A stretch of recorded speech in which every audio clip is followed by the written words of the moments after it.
I love being black. All right, people, I'm all rested up. I had to take me a nap today. I was up late last night with you guys last night. Man, it took a toll on me, but I'm here, people, live, uncut, unedited, tell the truth. You already know what it is. You already know what it is. You already know what it is. What is it? You already know what it is. Hold it, hold it, unedited, tell the truth, and what? And shame the devil. I love being black. Tell the truth. Tell the truth. Tell the truth. Tell the truth. I love being black. Devil. All right, come on in. Come on in, good people. Come on in. This is live, uncut, and unedited. I love being black. All right, come on in, people. Come on in, come on in. We got an open discussion tonight. We want to talk about a little bit of everything. We want to talk about that shooting in Kellstream, and we got a lot of little different topics that we want to talk about. Um, basically, we've been on this love triangle stuff since Valentine's Day coming, and we're gonna shift little gears tonight, and we'll try to make it a balance tonight. Talk about a little other things. We can talk about politics, crime. There's a lot going on amongst our people. I tell you, it's a lot going on. It's live, uncut, unedited. Come on in, people. Come on in. This Black History Month. I love being black. All right, I love that sound, boy. I love it. I love it. When I tell you I love it, y'all, I love it. I love being black. Yep. I love being black. I tell you, we want to make the show exciting. I love being black. Tell the truth, tell the truth, tell the truth, tell the truth. And what? And shame the devil. That's it. That's it. One thing about the truth, you don't have to rehearse it.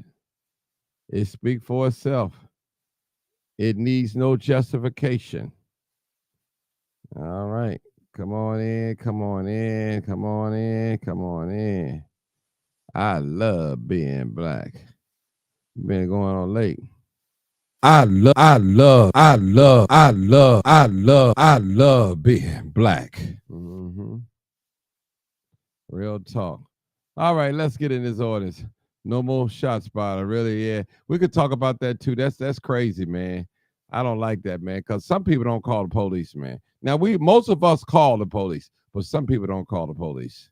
Sharon Williams, what's going on? Sharice Wright, Yolanda Williams, good evening. Kena Nicole. All right. All right. Karen Crawley Martin. Okay, make sure you guys hit that like button. I need 100 likes tonight. 100 likes tonight. That's what I need. I love being black. I love being black.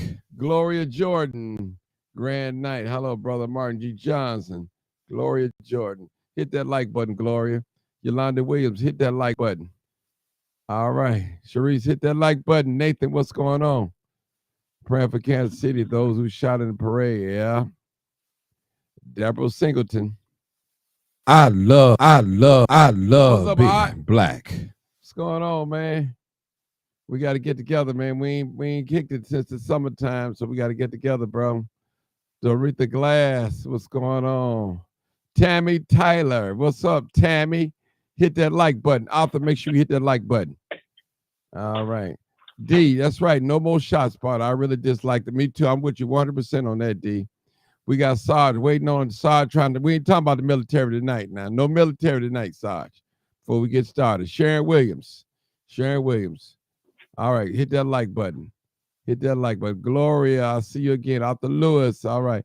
Lynn Miller. What's up, Lynn? How you doing, sis? All right. You doing, sis? All right. Natalie Mason. All right. I'm doing wonderful. I'm doing wonderful. I tell you, I love being black. All right.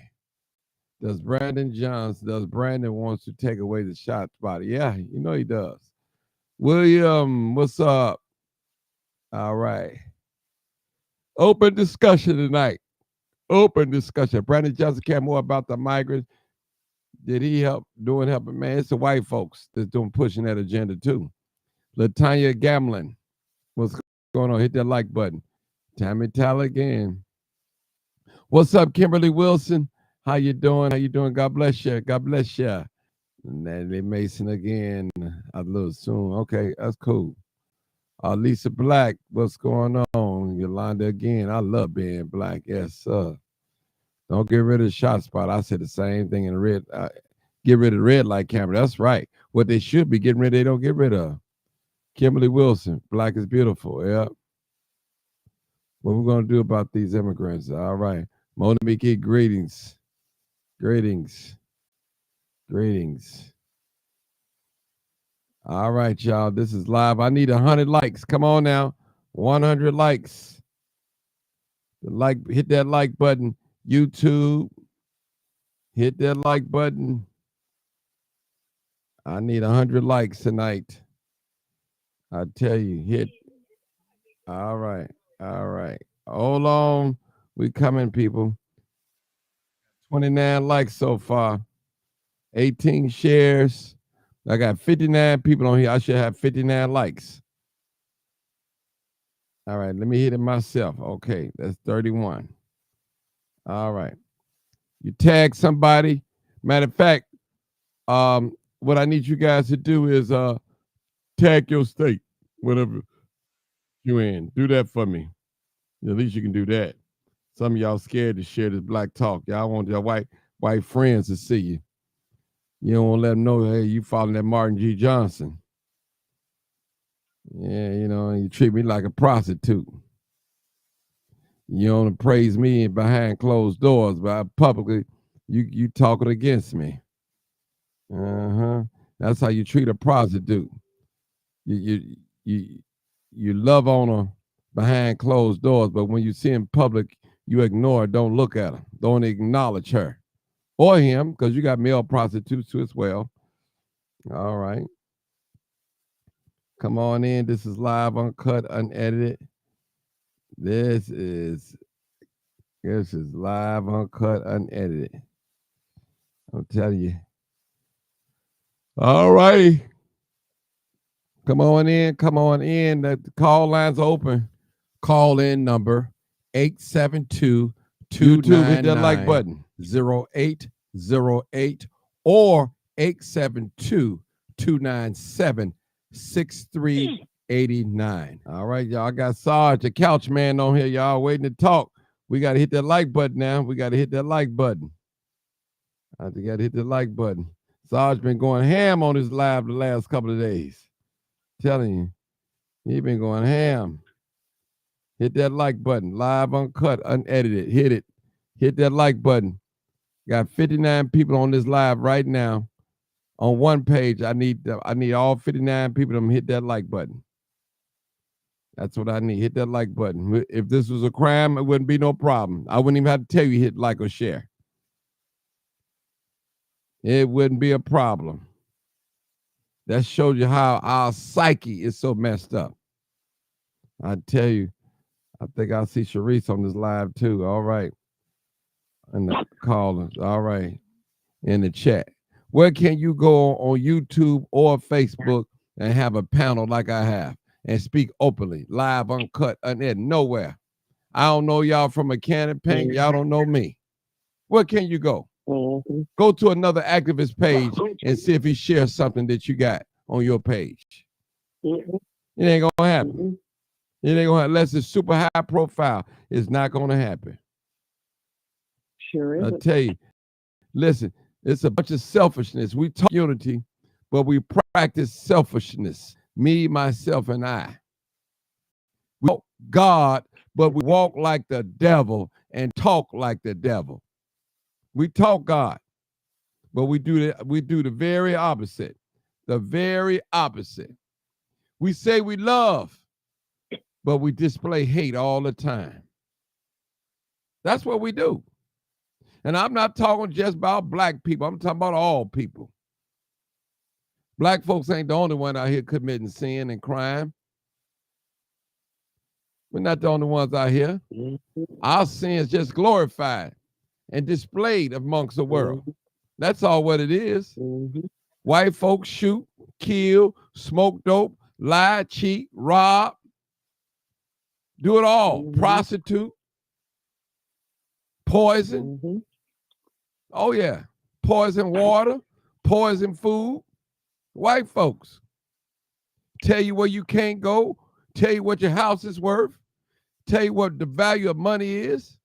They determine the market. Come on now. Y'all know I'm telling the truth. I know your white friends don't, you don't want to let them know you watching Martin Johnson. You know that, but that's okay. Oh yeah, we could talk about the mayor of Dalton. We can talk about the police shooting that happened in Carroll Stream. We could talk about the Chicago, the spot shotter. We could talk about a number of things. It's open discussion tonight. So if you want me to talk about certain things, you need to call in and talk and initiate the conversation. That's what I need. Okay, I got 71 people on this live right now. I only got 53 likes. Ooh. 71. Come on now, people. What's going on? What's going on? 53 likes on this live right now. Somebody ain't hitting the like button. I got some undercover haters. You want me to shout your name out, but you don't want me to you don't want to hit the like button, huh? Ain't that something, sister? They don't want to hit the like button, but want me to shout the name out. Oh, I'm so and so that you be hollering out. But so and so. Come on, hit that like button. Hit that like button. Yeah, I hear mine. Yeah. I ain't even asked you to share. Just hit the like button. I share mine. Tell you. Share it. Hit the like button. Y'all doing all that talking. Nobody listen. If I was on here begging, y'all be talking about me. All he talk about is money. That's all he talk about. I can't even get you to share or like the video. Man, what's going on? It costs me to come on live here. All this equipment, all this software, these phone numbers, it costs me. I ain't begging y'all for nothing. Trust me. I ain't begging y'all for nothing. I'm asking you just to support me. So when you come in my inbox and say, hey, Martin, I need you to share my loved one, I ain't got to think about it doing it. I need you to come over here and talk to some people for me. I ain't got to think about it because you support me.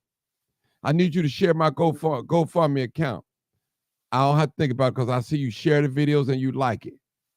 Don't tell me you've been following me and I don't know who you are. I never seen your name on my thing. I never seen the like. And a lot of time, people, I read these comments. Y'all think I don't read these comments, but I read majority of them. So I'm telling you, we got 71 likes on here, 6, 7 people on there. I'm not begging y'all for no money. Listen, keep your money. Go on to the other page where y'all giving up y'all money to these crooks. These crooks. Y'all love these crooks, don't you, Sharice? They love these crooks. Just get their money up, supporting these crooks. They lied to you. Then when you get had, you want to run over here and talk about me. I don't want to hear. Stay over there with them and give your money to them. Yeah. I'm telling you, y'all something else, boy. Hey, it's something else. Oh, I'm telling the truth and shame the devil tonight. I tell the truth. You already know what it is. Yeah. Live and shame. Uncut. That's what it is. Unedited. Tell the truth. Listen. And shame. Don't y'all call. Listen. I love being. Y'all worried about 900 calling in. Won't you call? You have a cell phone just like 900. You can call in too and have a discussion. Don't get mad at her because she's not saying what you want to hear or listen. It is what it is. This is an open platform. You don't always have to agree with me. You don't. Seriously. So don't get mad at 900 if she called in tonight. She ain't on here tonight. Well, not at least in the call log. She on here listening. She probably on here listening. But I need some more people call in. What's up, Nikita Kinsey? I see you. Yes. Kenny Nicole. She listening. Yeah, she probably listening. But I'm just saying, this platform, we ain't begging people. I love being black. Mr. Nita Robinson, what's going on? I see you. That's another sister that show love, that support a brother. You know, I ain't got nothing but love for that sister. Sarge, he show love. He talk about me, though, but he still support me. He make videos about me, but he still support me. I can give him that much credit. I don't know what he be saying. He could be calling me all types of names. It don't matter. It don't matter. Listen, I ain't stopping his bills, and he ain't stopping my bills. Regard. Brother Ronnie Johnson, another one that support me all the time. Hit, like, and share. He ain't never gave me a quarter. It ain't about no money.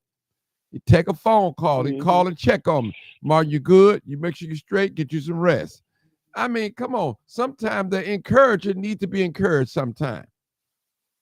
You know? So, hey, listen, people, I'm human. Everything about my life ain't perfect. I cry, I bleed, I go to the toilet stool, I eat, I got to go to the gas station. I get lonely sometime, you know, hey, all types of things. You know, so, hey, come on, people. Talk to me. 77 people shared the video. I mean, not shared, like the video. Raven Harris, hit that like. Steve, hit that like button. All right. Anthony McLean, I think, has hit that like button, bro.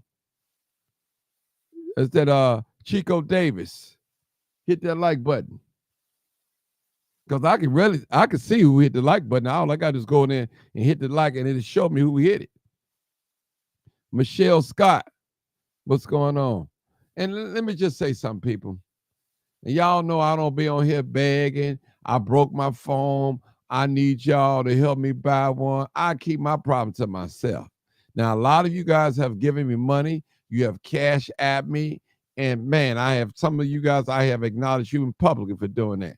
Or you walk up and give me cash. I appreciate it. I've had people to give me a car. 2 people give me a car that be on this live. Donated to me. I've had it. No problem. And I appreciate it, you know? I appreciate it. I had a sister on here. She said, hey, Martin, what size shoes you wear? I said 11. She said, I got you something. My girl. You know what I'm saying? That's cool. And I ain't sleeping with her. She ain't sleeping with me. We ain't going to bed with each other either. But she just got to love and she support me. And I appreciate it. I tell you. And that's what we got to do. We got to support one another. What's up, Janet? Yeah. Because, you know, listen, just as much as you guys watch me, I need you guys too. Because if you guys don't share the video and like the video, I'm nothing. If you don't talk about the video, I'm nothing. Then when you need me to put something out there, I'm available to do it, to put it on the platform. It's one hand, wash the other. That's all. It ain't all about money. Everybody don't have money. Some people got bills to pay. They got 4, 5 children to take care of. They can't be giving no grown person no money. You know? They paying the preacher.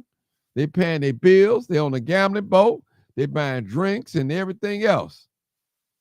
You know, hey, we gotta support one another. We got to keep the platform going, people. We got to keep it going. We got to keep it open. I'm telling you, I didn't put a lot of videos up here and went viral. That wasn't my video. I put a lot of missing people up here that got found. A lot of people. I've shared a lot of information that have helped a lot of people. You know? All right. Okay, Martin, did I hit it? You probably hit it. I ain't look yet. I ain't look. Okay. We got 81 people. All right, let's get started. We got an open discussion. Open discussion night. Let's get the lines open. Call in number. I've been on here preaching long enough. 20 minutes, almost 20 minutes. 0808 or 872-297-6389. All right, y'all heard the live number. It's right there. We got Sarge's. What's up, Miss Leslie Brown? Make sure you hit that like button, Miss Leslie. Hit that for me. Do that favor for me. Happy Valentine. I hope your Valentine went well. I've seen some of your work. Y'all got to check out Leslie Brown, because that girl, she be doing her thing. That boy, she is all around hustler. Yeah. What's up, John Thompson? I appreciate you, brother. That Leslie Brown is all around hustler. I'm telling you, Latanya Gamblin, she is a hustler. Okay, Sarge, what you want to talk about? We got an open discussion today. We got a lot of things to talk about. Come on, Sarge. Yeah, I saw what you was talking about on the news down here about the shot spotter technology. Yeah, come on, let's talk about it. Now I know you know about it because you're from the military. Go ahead. Now this what they said on the news down here, right? Okay. And I'm like, well, let me check with you and make sure that, because you know how folks, they say anything on TV, right? Mm-hmm. They said on the news down here that Brandon wants to keep that software going until the Democratic convention. That's true. That's but true. He don't want to pay them people. Uh-huh. For the safety. He want the contract to stay open, but he don't want to pay them. Mm-hmm. I'm like, what? Mm-hmm. And then they drew a line of correlation with it. They said that the Chatham Theater closed and 3 KFCs franchise that's owned by the same, they call it a franchisee. I think, that's a fancy way to say one person owned 3 businesses. Uh-huh. And then they rolled all of that back to when Walmart moved, and they was around, everything is centered around Chatham for some reason. So I'm like, what the hell is going on in Chatham? Mm-hmm. That they report this Chatham is making nationwide news. What's really going on? So I was like, I couldn't wait for you. I was like, man, I hope Martin go live tonight because I know he in Chicago, so I'll be able to get the 411. Oh yeah, you got the real story. That's listen, man. The real story, man. They trying to get us up out of here. I'm sorry, man. I know you don't believe in that victim blaming and all that, but man, they trying to get black folks up out of here, bro. I'm on the ground zero. See, you from you left this state, so you in Georgia, but I'm telling you, I'm on the ground zero, brother, and I see it, man. All the signs are Sergeant. I'm not lying, and I am a victim of racism, but this right here is like a slap in the face, brother. I mean, I see homeless vets, I see white people, I see Hispanic people, I see black people, Mexican people, homeless, brother, homeless. That's tax-paying citizens that have paid taxes, laying on the ground, and nobody. Listen, I was at a food giveaway the other day on 63rd and Ashland, and anybody know I have a heart for people. Period. No matter if you white or black or whatever. My thing is, the migrants can come enjoy everyday citizens. Where we give what organizations are giving away. No questions. They in line, and I've never seen nobody refuse the migrants for anything, for free coats, clothes, whatever they give away, or shoes, they give it to everybody. Anybody get in line, they give it to them. But why is it that when migrants have something, especially dealing with the homeless, nobody can participate in? Only people participate in that are the vendors. So my point is, go ahead, Sarge, go ahead. But the thing, now you remember, long time ago when we met on talking about this stuff on streams. First thing came out my mouth was black folks going to get replaced by them immigrants. And that was before the first one came over the water. I said that, Martin, and everybody called me a coon, or Uncle Ruckus, and everything that you could call somebody. Now it's a reality, and it's like, oh. I'm like, get out your feelings and look at what's going on. If somebody hits you in the head with a rock, it hurt. It don't matter if you like them or not. Hell, if Tyler Perry threw a rock, hold on, Sarge. I want to give Michael Burns. He said he sent me a cash app. I appreciate you. And I ain't even asked you, Mike, but I appreciate you. Told me to post it. I posted. Thank you so much. I don't care if it's $1. I don't care if it's 50 cents, whatever it is. I want to thank you. It's more than what I had. All right. Go ahead, Sarge. I'm sorry. Oh yeah, that's love there. It could be Obama can throw a rock and hit me in the head. Well, it don't hurt my head because Obama threw the rock. No, see, and I tell them folk, but they ain't, you got a thing, a chip on your shoulder against black people, and you this and you that, all in their feelings, right? Mm-hmm. Now they're looking at the reality of it all. It's like, man, we getting done dirty. And I'm like, I tried to told people, but, you know, everybody wanted to make me the whipping boy. I was like, all right, well, beat on me. Mm-hmm. But wait till down the road. Mm-hmm. It ain't going to be funny then. Sarge, hold on. Kenneth Watkins, you said taste for the homeless should be ashamed of himself.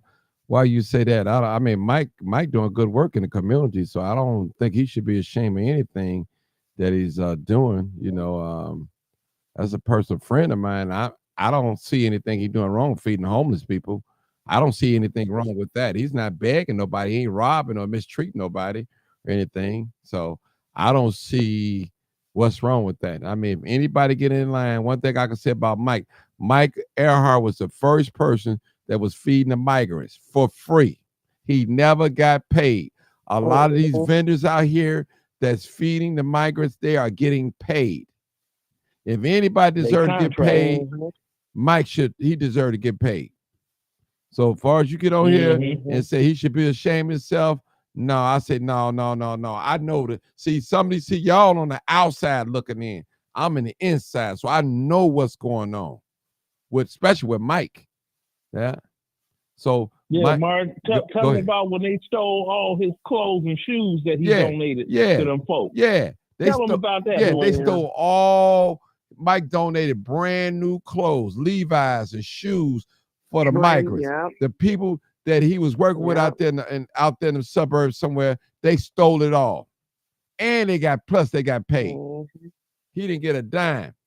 So I ain't gonna let y'all come on here and diss Mike. Now, if he wasn't no good, I'll be right with you. Yeah, he ain't no good. But Mike Earhart doing his thing, and I appreciate him. You know, hey, he been doing it for years. And listen, you see these fly-by-nights, they stand up on the corner, they pass out food. I ain't mad at them.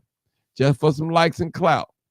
Then see, when you don't see him, you see him every blue moon. You might see him around holiday season. But Mike is always out there, always out there. Man, listen, I tell y'all the truth. This man have paid people rent.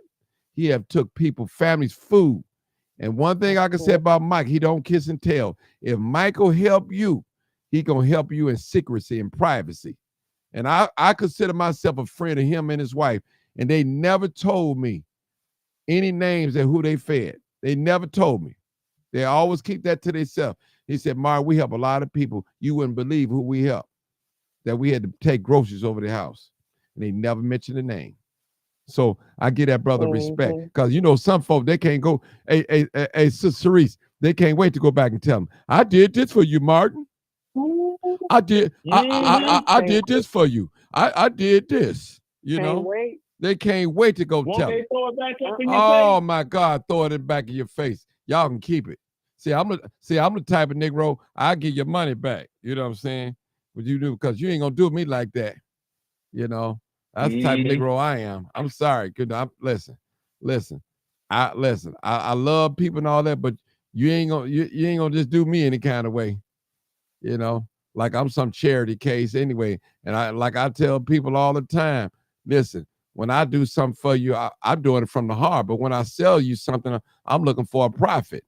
That's the difference. When I'm giving you something, I'm giving it to you. I ain't looking for nothing in return. But if I'm selling you something, I'm looking for a profit. And that's period. Yeah. Yeah. So sorry, I know you were still talking, but I couldn't help. With me. That's why I don't ask nobody. No, man. I ain't ask you. No, man. I don't ask family. Right. I don't ask family because I'll be damned. You're going to be, well, hey, can you, no, I ain't really got it. Oh, you ain't got it, huh? But see, remember when you was down and out and I did this for you, and then, they so quick to throw it in your face, Martin. They quick to throw it in your face. That's why I said, you know, somebody, they want to know about me, I'd be like this here. When I was doing that bootleg CD thing and got all caught up in this and that, and the money got down to a certain point and everything was almost over, and I'm waiting on 2 weeks so I can go take my butt back in the military, man, I was riding around on them trains. Take my butt up to doggone the park, take a shower. Ain't nobody know where I was at. They do what you had to do. Next thing they know, oh, he over in like, because I wasn't asking nobody for a damn thing. So hey, so I Sarge, don't trust folks like that. hey, you They say they'll throw it back in your face so quick, try to make you feel like you ain't nothing, because you know they want something from you, and you may genuinely not have it. But what you supposed to just doggone sit down and squat out $1 because they think you got it? Man, listen, let me stop because my nerves gonna get bad, right. Martin. All right, come on, 3699. I got another call anyway. Come on, 36. I'm just okay. I'm laying low. Okay. I'm just all right. When somebody bring up something, I'm okay. Listen, let's talk about. I need some callers to call in. Sarge started off. Let's talk about the shot spotter technology. That's what we want to talk about that first. Then we'll talk about Dalton. Then we'll talk about because Dalton, they got some trouble. They got money troubles over with their mayor. I know Tiffany, but I mean, it is what it is, people. You know, hey, it's she a black Tiffany woman. Don't care, baby. Man, Tiffany, hey, what she call herself, the super mayor? Hey, the city girl, man. Hey, Tiffany doing like Fannie Willis doing down here in Georgia, ain't she? Oh man, Tiffany don't care, honey. She don't care. She said, "Why?" That's the thing with her. She don't care. So I'll give her that. Tiffany said, "Why y'all knocking the black woman?" Be like, "You better get out of my face." So I gotta respect her for that. Yeah. She be like, "You better get on before you get stepped on." Man, I'm like, besides, girl. You know they got this thing now out of Tiffany. They saying that she's overspending and the vehicles, the police vehicles, and a couple other vehicles are being supposed to be taken away because for non-payment. So I guess the village of Dalton ain't gonna have no police squad cars to ride around in. They're gonna be just like Harvey, ain't they? Man. Riding in How many squad cars Harvey got? 3? Man. Man. What you say, Martin? Tell the truth, shame the devil. Tell the truth and shame the devil. I tell you, man, y'all hit that. Up in there. You know how much it costs to keep my weave done? Like, no. but you gonna keep that done, or ain't you? Listen, so the super mayor, the super mayor doing her thing in Dalton, boy. They go, ooh, they out there. Then also I heard that Kwame Rahul, the Attorney General, he subpoenaed all her financial records. So they checking on her financial record. Oh my God, it's getting serious. It's getting serious out there, people.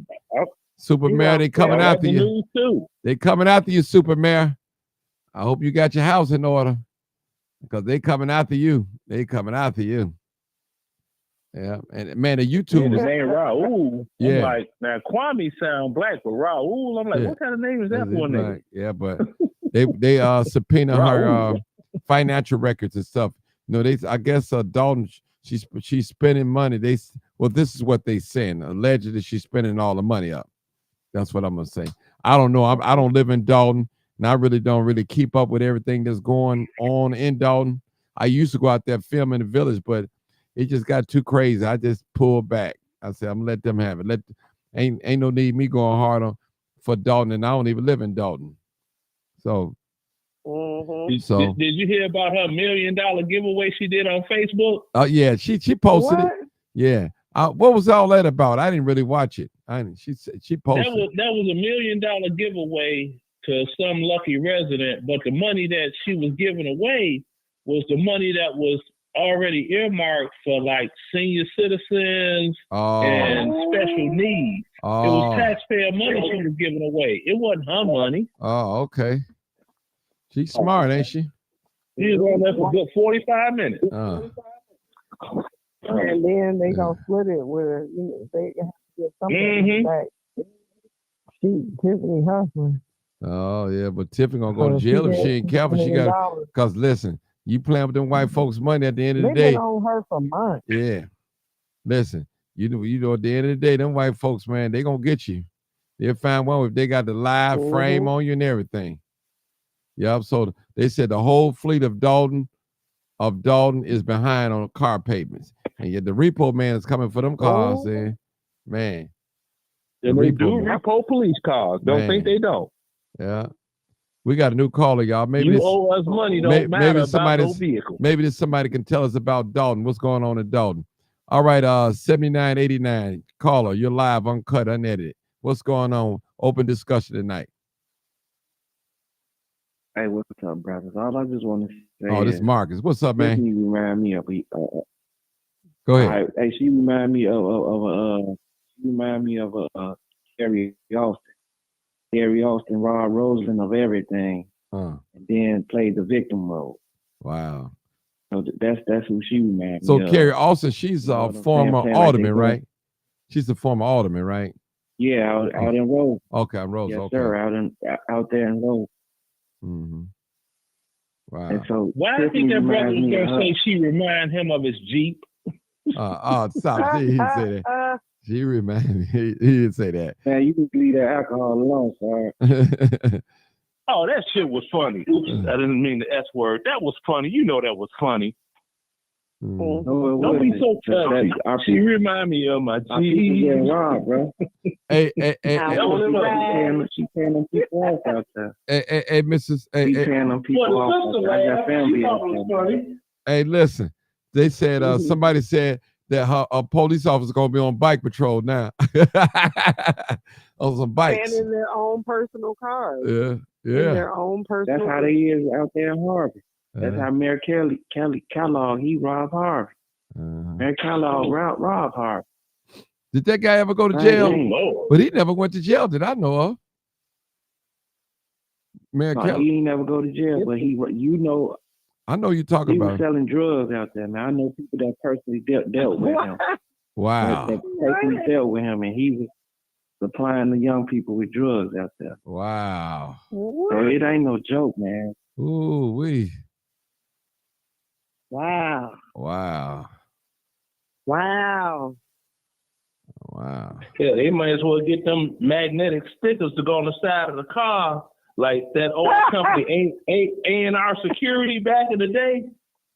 If you worked for them and you had a car and you could just drive patrol on the property, they get this big magnetic sticker that A&R Security. You just slap it on your car on the passenger and the driver's side door, and you security. Mm-hmm.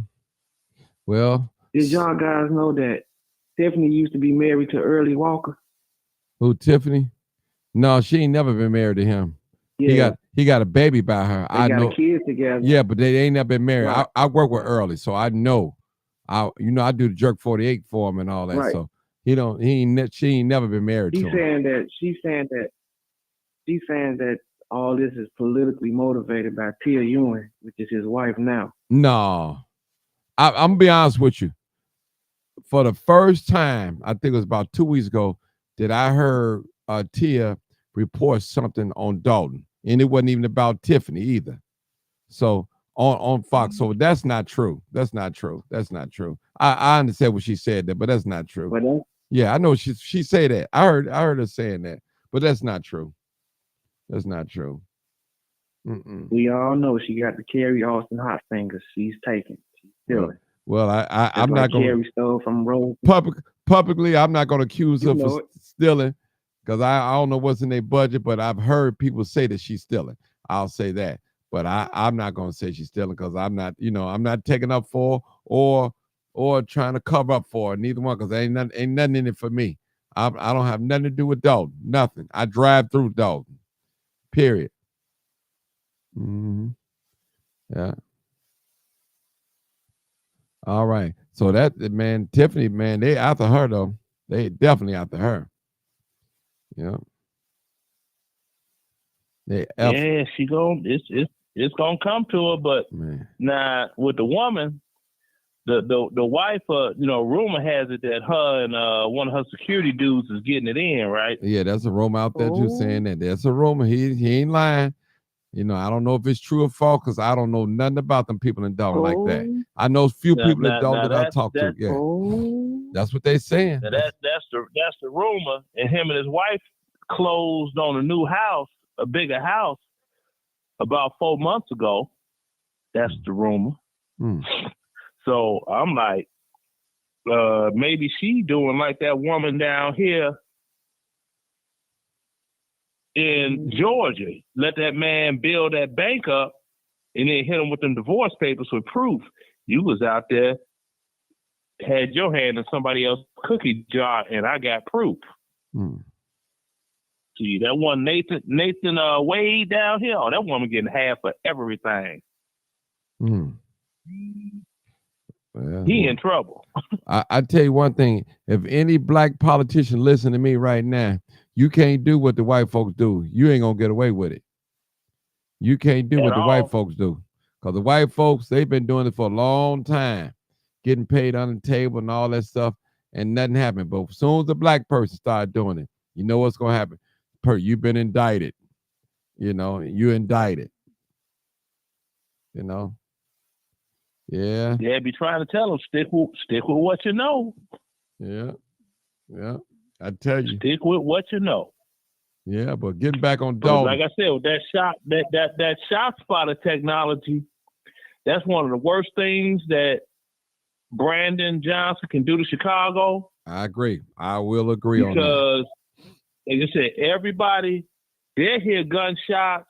See, people done got used to the shot. Well, really, before you had the shot spotter thing, if you wasn't like right in front of somebody's house shooting, they wasn't calling the police on you. They hear a shot, it's down the street. Well, that's down the street someplace. That ain't right here where I live. So they don't even call the police. You see what I'm saying? So now you don't even got the shot spotters to point you in the right direction or where you need to be because something's going down. That's crazy. I'm telling you, shots all back. Day long. Just suppose somebody gets shot 3 or 4 o'clock in the morning when they're just about practically everybody sleep. You know, you didn't hear nothing. But that's when the shot detector spotter is good. The shot spotter is real good. When nobody hear it, and it the pinpoint accuracy is within 30 yards, 15 yards. So I think it's a good technology. It's an acoustic technology, same as used by the military, and it gives grid coordinates. See, if you look on a map is nothing but numbers. You know, and you got longitude and latitude. So there'd be like 52 minutes, 8 seconds north, 63 minutes, 5 minutes west. You right there on top of where the body is. Man, listen. Well, if they give grid coordinates, they give them a 10-point grid coordinate. You right there on top of the body. Listen, see, they don't do it just from one. They triangulate. Hold it, Sarge. It's done on 3. Sarge, hold it for a second. We got all this shooting here in the city of Chicago. We get hundreds and hundreds of people. Well, we get thousands of people get shot a year here in the city of Chicago. Hundreds die. I don't think we reach 1,000 yet. I pray to God that we don't reach 1,000 this year. But I'll say this. We didn't reach 1,000 last year either. I'll say this, man. We need that shot spotter detective. We need that. Brandon Johnson, if you listen to this, bro, man, don't let these people make a fool of you, man. That shot spotter detector is great for the community, especially in these high crime areas. It's really needed as well. Because I can be sitting on 63rd and Cottage Grove, and I might hear some shooting on 64th and Langley. It depends on what time of day. And you don't know what area it's in. I can get on and say 911.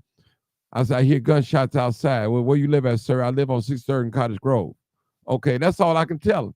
But the gunshots might be on 64th and Langley. You see what I'm saying, Sarge? And you know that. I know exactly what you're saying because I know how it works. Say you got 3 speakers, right? Right. You got a sound. You got this speaker that's right here. You got one a little bit this distant that way, and then one that way, right? And it's in a triangle. So what they're gonna do is triangulate from the sound, and that's gonna give them a pinpoint direction because it's gonna not only is it gonna make an X, it's gonna make a double X, which triangulates your position and gives the exact location.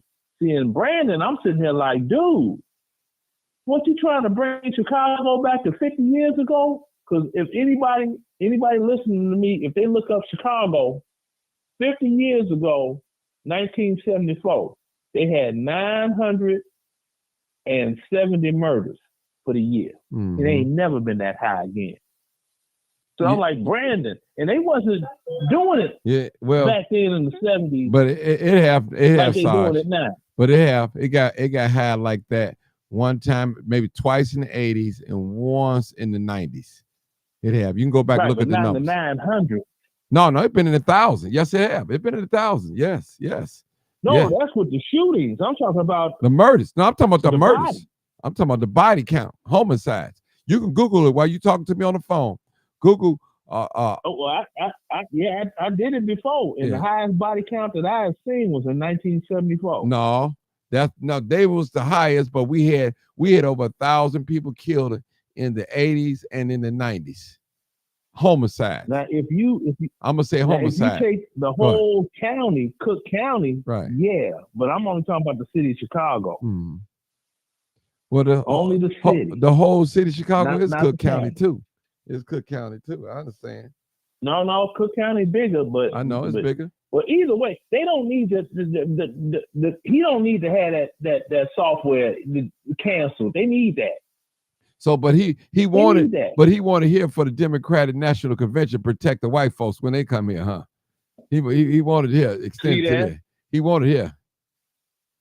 Yeah. Like Michael Jackson used to say, "Come on."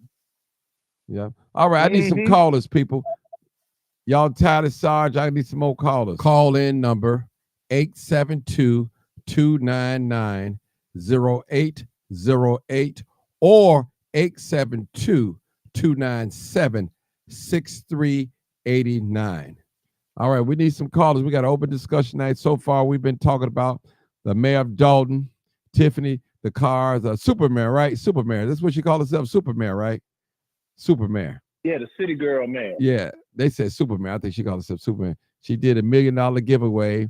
She did. They said that she's overspending. Also, they said her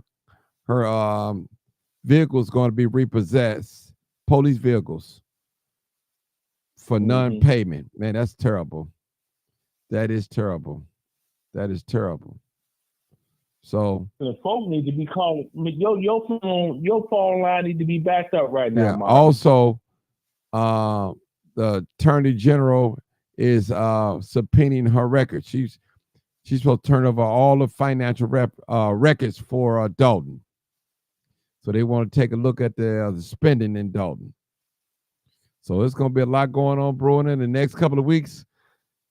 I don't know what might turn out of this, but we're going to see. We're definitely going to see. Supermayor. That's the thing. Your phone need to be ringing off the hook. This is what folks need to be talking about here. Yeah. Political corruption. Yeah. Because with Dalton, that ain't y'all money in Chicago, but essentially it's y'all money anyway. You know what I'm saying? It's political money. And folks need to be looking at that, paying attention to what folks doing with their money. I vote for you to get in office, and you doing what with my money? Yeah. Now, let me say this. My old grandmama can't get no food stamps, but you gonna have $1 million giveaway off the money that's supposed to be for my old grandmama on Facebook? Well, I want to say this. Instead of getting rid of the shot spotter, maybe I need to get rid of them red camera lights, flashing lights. That's what you need to get rid of. How's that preventing accidents? Martin, how much of them tickets if you get caught and you drive them $100 tickets, man? $100 ticket. Oh Lord. Or better. And if you don't pay them within I think 30 days or 7 days, they double. That's a long shot. That's long shot. They should never, man. You can't. It's against the law to charge 100%, man, on a dollar. That's what they call predatory interest rates. Yeah, that's what that is. That's loan sharking. That's what that is. That's against federal law. Yeah, that's exactly what that is. Nobody want to say nothing. Hey, I'm gonna tell you something else that's illegal. That'll be done. People charging you a fee to use your credit card. That's wrong. They're not supposed. That's against the law. They're not supposed to charge you a fee to use your credit card. That's period. All these places think you're they already sleep. paying like 22, 29% interest Right. anyway. So then they're gonna tax you again. Yeah, that's crazy, man. That's crazy. They're trying to make it All these folks listening, they need to be calling in and trying to wire people up on some game. Yeah, I'm telling you. And first thing I hear him say, so, oh, Martin, you was right. That night that you was talking about that on your show, you was right. I said, but you didn't call in. I was trying to tell you, give you information. I'm giving you good information. It is crazy. Al, did you hear about SAR? Did you also hear about in Kellstream, another suburb of Chicago? I think that's in DuPage County, though. That they shot this young man, Isaac, I think Goodlow the third. They shot him while he was asleep, in his laying in sleep, man. How could they justify that, man? How could you shoot a man that's asleep? That's pure hatred, man. Well, you know, Richard Pryor talked about that a long time ago during a What's That interview. He was talking about the LAPD. It's like they accidentally shoot niggas all the time. How you accidentally shoot a nigga 6 times in the chest? Well, I pulled the gun out and it just went crazy. Yeah. It's real out here.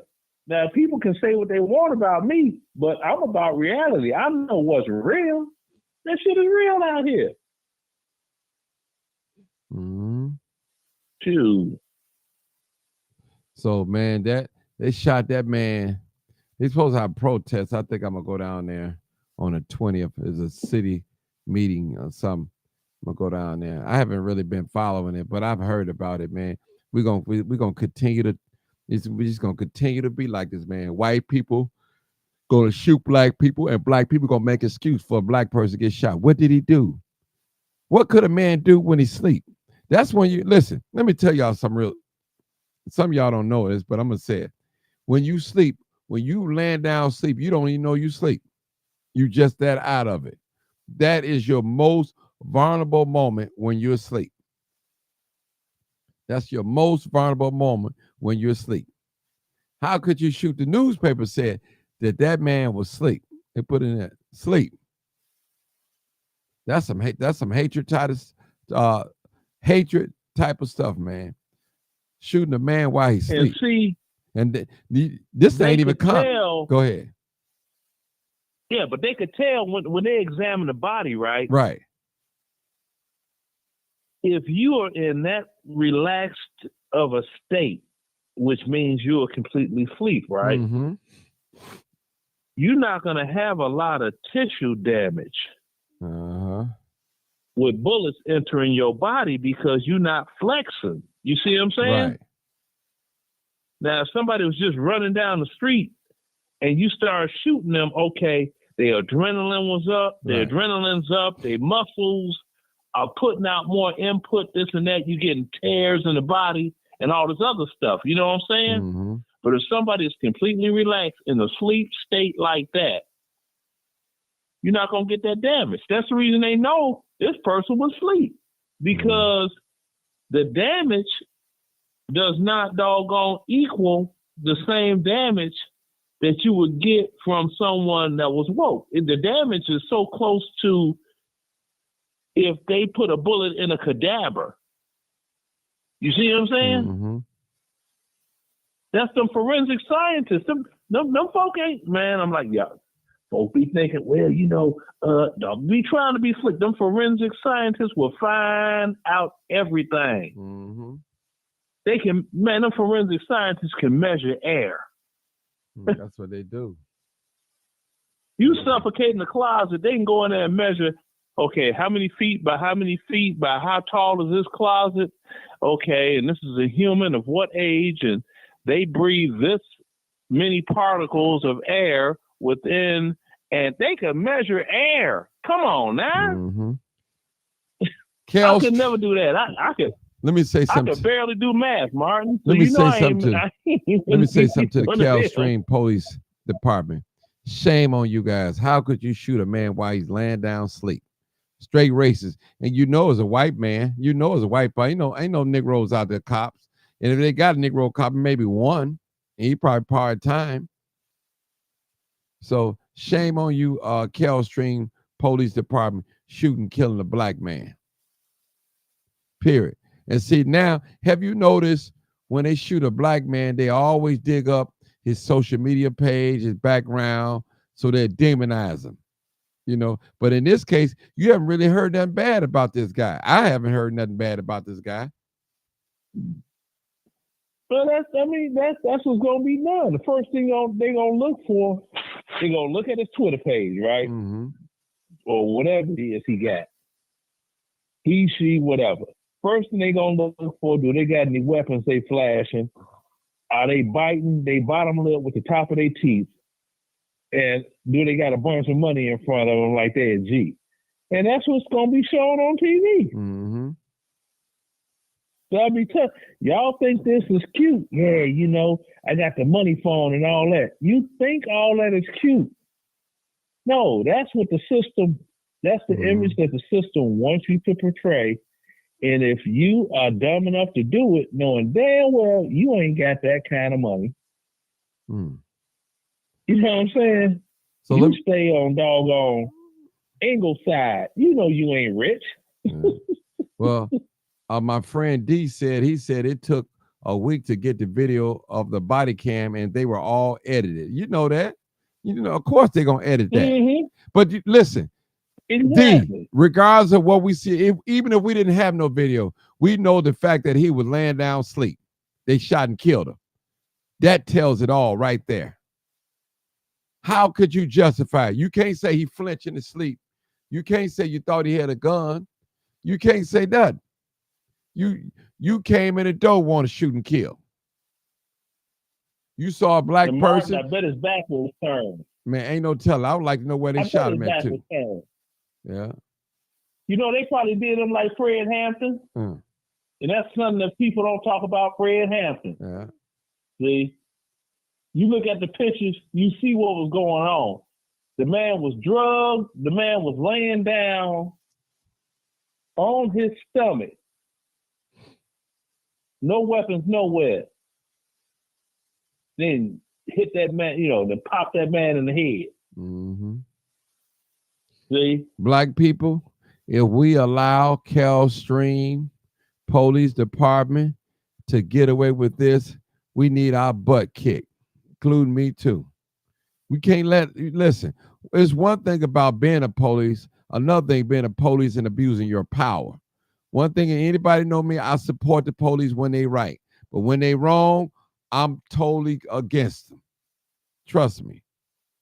I'm not going to group all the police in one group together, but there are some out there that work a lifetime. They work 20 years and 25 years straight, and they never shot their service weapon. Never had to.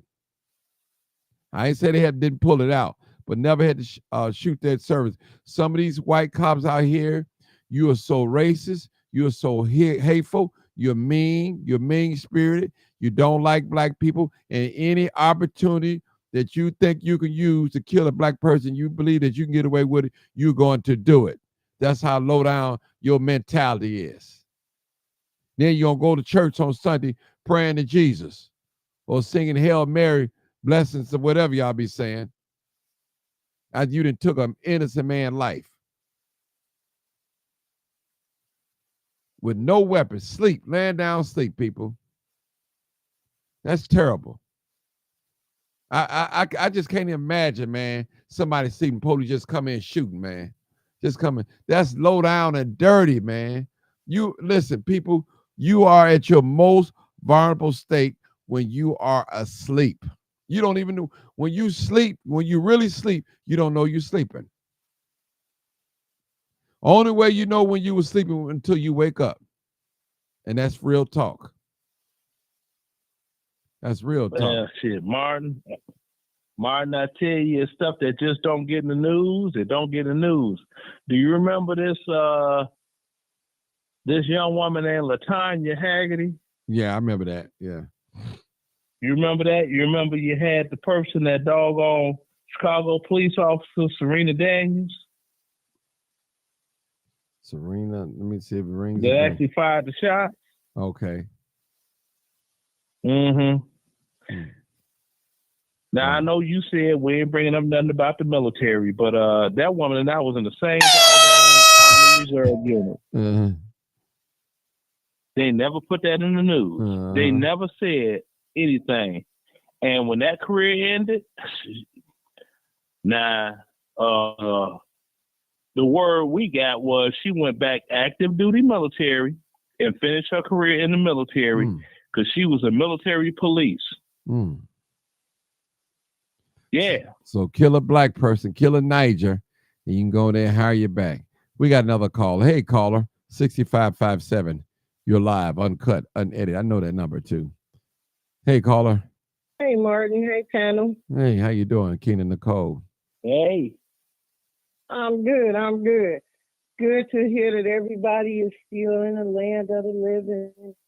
Yeah. I just wanted to call in and say, hey, you know, I was just sitting here listening to you and Sarge talking, and what came to my thoughts, like, with this thing that happened to that young man in Carol Stream, right? Like you said, if we stand by and do nothing, do you understand Carol Stream is not really far from Chicago? Do you understand how that could happen anywhere? Like, it could be me sleep. And I be in the house most of the time, like 99% of the time. Do you know that could be me? That could be any one of us. Like, I was just sitting here thinking about that. I'm like, I don't know his backstory, but I know if you're sleeping, you are defenseless. You understand? Period. And that could be any of us. It could be any of us. And then the thing that needs to be asked is, did they serve a warrant if this person was already in their house? No, it wasn't a warrant. The story is, the backstory is that it was a domestic call, and the family believed that the maintenance man opened their family member, their loved one door, and let the police in. Oh, so they was in an apartment. Yeah, he was in the apartment. Yeah, but he was asleep. Okay, in an apartment, and the maintenance man. Yeah. What they did was, what do they call them? A wellness check. No, that wasn't no odd. There was a call. It said a domestic violence call. I know it was a call. It was that ain't no wellness check. Domestic violence. That's supposed to have been like a wellness check, and the maintenance man let them in. This dude laying there in the bed, and you just gonna blast the brother, right? Man, that's crazy. Man, they can't listen. I don't care, family members, if you're listening to me, I don't care how much they edit them videos of theirs. They can't justify a man laying in the bed sleep, shooting him. He's no threat at all. At all. You can't justify that. At all. Right. And the forensic scientist that worked on the body can justify that man was not even woke when the bullets entered his body, because them folk are good at taking the measurements and doing what they do. So if this man wasn't even woke, how is he gonna doggone be threatening to anybody when he ain't even woke? Let me ask a question, because I really don't know. Is it possible that just to make it seem better, like maybe they didn't have a warrant or something? They didn't have a warrant. Write up something real quick. Yeah, ain't no maybe. Well, that was a wellness check. Listen. Sorry, that wasn't even a wellness check. First of all, you ain't had no warrant to go in their house, and how you gonna get the maintenance man? It was a call, a domestic call disturbance. It was a call. That's what I'm saying. So they had a right to come to the building. They had a right to come to the building, but they didn't have a right to go in this apartment with the maintenance man. So if the man sleep at all, they using the cover of a wellness check to make sure everything is all right. Right. That's what they doing. But listen, black people, they using that wellness check. Let me say something. Black people, we ought to flood that little suburban sundown city, town, whatever you want to call it, and support this family, because this is not right. And if we cannot continue to allow these white racist KK Ku Klux Klan officers shoot and kill innocent black people. Notice I said innocent and unarmed black people. Okay? And this is the script they give us. It was an armed confrontation. An armed confrontation don't mean that it was a shootout. You just said a person, that could mean another person had a gun. And the sergeant tell you, listen, you still, if you got a gun on you, was that gun pointed at the officer? Was it in your waist? Was it in your back pocket? What was it on your ankle, strapped on your, where was it? Was it on your side? Having a gun is not a death sentence. If that's the case, Sarge would have got killed too when he was in the city of Chicago when they arrested him. So having a gun is not a death sentence. Back in 2015. Yeah. So black people got to realize that. Black people got to realize that having a gun is not a death sentence. For real. It's crazy. It's shot. See, and then like down here, you have some situations with some veterans that ain't all, they ain't all there. They ain't taking the meds like they're supposed to and all this stuff, right? They had a couple of situations with guys down here. They bucket naked out there in the street, and the police blasted them, talking about, well, I was in fear of my life. Talking about unarmed, and ain't even got on no clothes.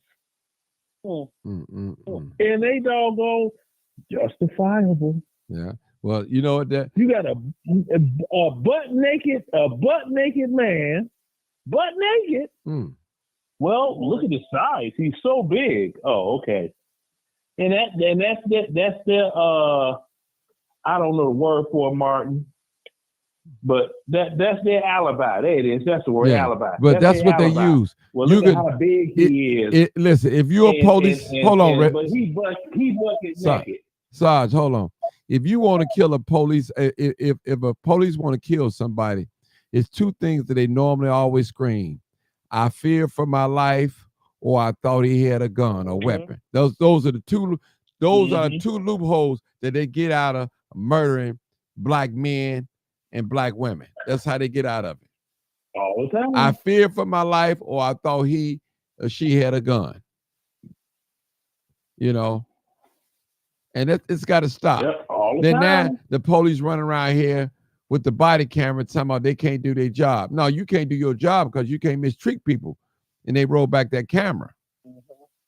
See, that body camera is supposed to be for transparent. It's not for you to go in there and edit it up and everything and chop shop it and give them a little sound bite. No, we need to see the whole thing.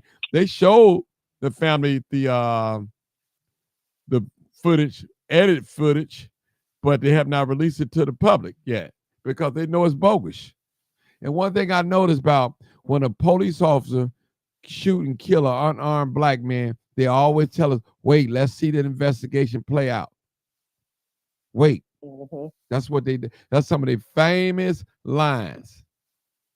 Wait. And black people, we should examination, Martin. Yeah. Then let me say this too. Hold on, sir. Sir. Hold it. I'm still talking. Black men, if you listen to me, especially these teenagers, you can't do what the migrants do. You can't do what the white man do. What you talking about, Martin? The way they stomped them police officers in New York, you can't do that because you'll be a dead man. It'd be a DOA, dead on arrival. See, they're not gonna let a black person get away punching on the police, hitting on the police like that, kicking on the police. They're gonna kill you dead. But they let the migrants get away, and they was out the next day. And one thing I noticed now, the Palestinians been marching, protesting on Lakeshore Drive, down on Bronzeville, downtown, stopping traffic, going to City Hall, pushing and shoving with the police. Nobody got arrested. But the young people downtown, screaming, hollering, running, ain't nothing happening. They grabbed them and locked them up. Quick. I noticed that. See, nobody don't ever notice stuff like that, but I notice it. They'll lock a black person up so fast. So fast. Now you got young teenagers playing on a train, running back and forth and all that. But you're going to grab them and lock them up. But you got Palestinian people that protest Martin. They pushing on you, spitting on your face. doing all that stuff. No lockup. Hey, old time, you got to turn your phone now. Put your phone on mute. Put your phone on mute. So why is it that they want to lock black people up? They quick to lock black people up. Quick. I mean, real quick. No Palestinian, to my knowledge, have not been locked up for blocking off Lakeshore Drive, shoving a police officer, anything. But when the black folks go downtown, the little young teenagers, and sometimes they get the wrong ones. They just start grabbing people, locking them up, because they didn't cuss the police out. Now the police in his feelings. Says, you cussing me out here. Come on, you going to jail. Disorderly conduct. But they ain't going to do the Palestinians like that, or the white folks. Well, Martin, the Palestinians are different. I'll explain to you why. They got terrorist cells. Mess with them Palestinians if you want to. They got something for you. The black folk can talk a good game, get a good "we will overcome" march going on. Black folk ain't gonna pinch somebody white. One of them Palestinians will strap something on their body and go to where ain't nothing but vanilla, say Ali Akbar, and push a button, and it'd be a whole international incident. See, them folk ain't playing, Martin. Like I said, I done been over there, been there, done that, saw them how they roll. They ain't playing, Martin. They ain't playing. Well, I stay way the hell away from them. Can I warn you about something too? Right. Can I say something too? Black people ain't playing either. They'll kill too. You push them far enough, they will kill. But not to that level. Oh, I don't know. Level. I don't know, because I've seen, listen. Oh, I do know because well, I'll say what this. I'm saying is this. I'll say this. I've seen black people shoot out with the police. And most of the time, that's a suicide mission, because you ain't going to win. You ain't going to outgun the police, period. Now, with your little popcorn, not the gun, with your little drum, you're not going to outgun the police with that one drum you got. You're not going to, with that one AK or assault weapon, whatever you want to call it, machine gun, M16, whatever you want to call it. You're not going to outgun the police department. Now, you might get one or two or three of them. I'll give you that. But you're not going to kill a whole police department. So that's a suicide mission. Anybody know if you shoot and kill a police here in the city of Chicago, basically that's a suicide mission. You're not going to get out of jail, and you might not even live to even tell it. One of the two. One of the two is going to happen, especially if you this complexion. I don't care if you don't call yourself black or whatever you call yourself. If you got this caramel, melanated, dark skin, or listen, one thing of black people, y'all can look this up. Black people come into 7 to 8 different shades of color, all the way from light bright to dark chocolate. Look it up if you think I'm lying. No other race but us come like that. No other race have all these different shades. Black people are the only ones can be light bright all the way to blue black. Y'all can look that up. Look it up. Well, but I got a new call. I got a new caller. Come on, old timer. Yes, sir. God bless. You're right. And this country has not been fair to blacks, and probably not intending on changing it anytime soon. Their hand got to get caught so deep into the cookie jar, and then they still play it off. Now, this is what I see. What I see is that they have the power of agreement with one another, and that's how they get off. I agree with you. A white person can do something, and all of them will say the same thing.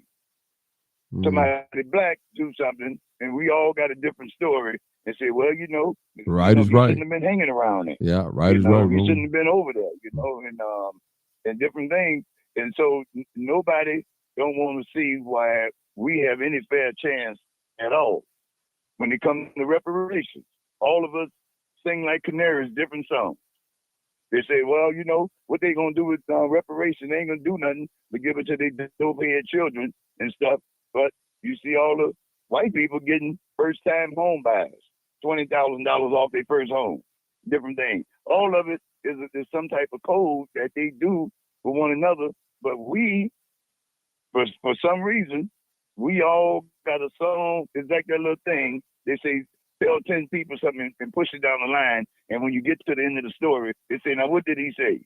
He said something different from what first started out. And we love that kind of stuff. You know, we love drama. We love arguing. We love fussing. We love, and that kind of stuff runs big in our community. Now, I ain't saying what's wrong with rhyming, and if it's for a good cause. But when it comes down to the bottom line, you got to say the same thing, man. If I'm saying something different from what you're saying, it ain't gonna get done. And them people know that. Them people, man, got think tanks, and that's all they do is come up with a lot of information on black people. And right now, black people is just not at the forefront of a lot of people's minds. Yet at the same time, black people is just running the country. If black people knew the power that we had, brother, a lot of things we would band together. Black people, even though we becoming a minority in this country, we yet have the power to run the whole world. Because whoever you put in there in 1600, that's who's going to have a strong voice in the world. And if a black person, without dwindling population, stop all this bickering and arguing and fussing, we'll see how much power that we have. And other people know that. You can have a lot of Republicans. Look how many Republicans voted for Donald Trump. But if it wasn't for that black vote, Joe Biden wouldn't have been in there. He wouldn't have been in there. So, and that's the way we control this in every large city. And yet we have a split amongst ourselves, which is amazing. With a lot of white people, they don't have splits among themselves. They all say the same thing. See, and this murder you're talking about, well, I mean, again, this is another classic case where we can't release it to the public, and all this kind of stuff, and they get everybody comfortable. Well, you know, the officer that did the shooting, but he got to sit down for 30 days and all that kind of stuff. Man, nobody don't hear about nobody sitting down for no 30 days. We want to know what happened. You see, and they use that, and next thing you know, the officer back out on the street, back out there, you know, doing whatever it is that he's doing. But they use a wear down process. But if we don't start speaking the same thing, it's gonna hurt us. It's gonna hurt us every time. And those people, man, they can be wrong, but they still say the wrong. They still stick together. And some of the police officers say that they're Christians. And they say they got that blue code. They got that blue code of conduct that they ain't gonna rat on one another. You see. So I'm not, I'm just saying we have to see, but we have to tread very smartly because they already got our number. They got our number, and because they be thinking about us all the time. And then they can always get one of us to be a mole. One of us can be a mole and stuff, And so we have to really be careful. We got, just like they circle their wagons, we got to circle our wagons as well. But it can't be divided, man. And right now, we kind of divided, and stuff. And we had it all depends. These migrants coming in. I went to my wife and we went to a restaurant tonight. There had no black people working in there. There had no black people working in there. One man's name was Raul, and the other one, and some of the white people was kind of making fun of the man's name over at the other table over there. And the little white man said, well, I think his name is Ruel. But nevertheless, that was the same person that waited on them. And there was Hispanic after Hispanic after Hispanic working in that restaurant. And that's what their goal is, to bust them tables, they crack a barrel, bust them tables at all them little restaurants, different things, and the weed is out, and we can't let that happen. We got to go out there and get all of the jobs that's afforded to us without making any kind of excuse. And we got to get it because we got to work. We can't keep on depending on the Black McDonald's Association to give us turkeys every year. Turkey don't cost me $13. I can get my own turkey. I don't need you to give me no turkey. See, every time you look around, they got us standing at the back of the truck getting a bag of food. All the time. You see, but we much better than that. We have to get a job and go and get our own food. See, they think they're doing us some good by showing up, you know, saying, well, you're going to have a food giveaway. We're going to cook some hot dogs. Hey, man, look, I got a job to go to. I don't need your hot dog. I'm going to work in the morning. I'm going to work then I'm going to get me a second job. I'm going to work from 5 to 9 or 5 to 11:30 because I need that money. And that's what we have to do.